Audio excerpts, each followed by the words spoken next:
సద్వినియోగం చేసుకోండి. ఇప్పుడు కళ్ళు మూసుకొని మీ శరీరం అనే దేవాలయంలో ఆ దేవతా శక్తిని ఆవాహన చేస్తున్నారు. ఆవాహన అయిన తర్వాత అక్షతలు పూలు తీసుకొని ఎదురుగా ఉన్న కలశం దగ్గర మీరు సమర్పిస్తారు. ఓం బ్రహ్మానందం పరమశుభదం కేవలం జ్ఞానమూర్తిం ద్వంద్వాతీతం గగన సదృశం తత్వమస్యాది లక్ష్యం ఏకం నిత్యం విమలమచలం సర్వధీ సాక్షిభూతం భావాతీతం త్రిగుణరహితం సద్గురం తం నమామి.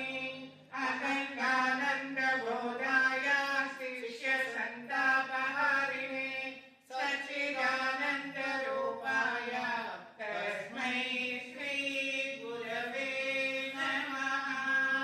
మనమందరము ఒక సంకల్పంతో వచ్చాము ఇక్కడికి.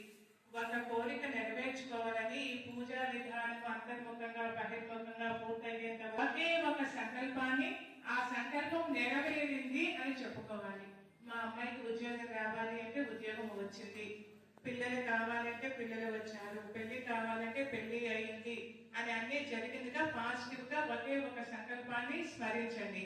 ఈ సంకల్పానికి ఎటువంటి విఘ్నాలు కలగకుండా ఉండడానికి విఘ్నేశ్వరుడికి, మంచి సంకల్పం కలగడానికి సరస్వతి దేవికి ఆ సంకల్పాన్ని మనము పరమేయ వ్యోమంలోకి పంపించి తిరిగి అనుభూతి చెందడానికి ఎవరికి ఏ దేవతా మంత్రము పేరు చెప్పినా కూడా దేవతా రూపాన్ని దర్శించే యోగం ఉన్నది మనందరికీ.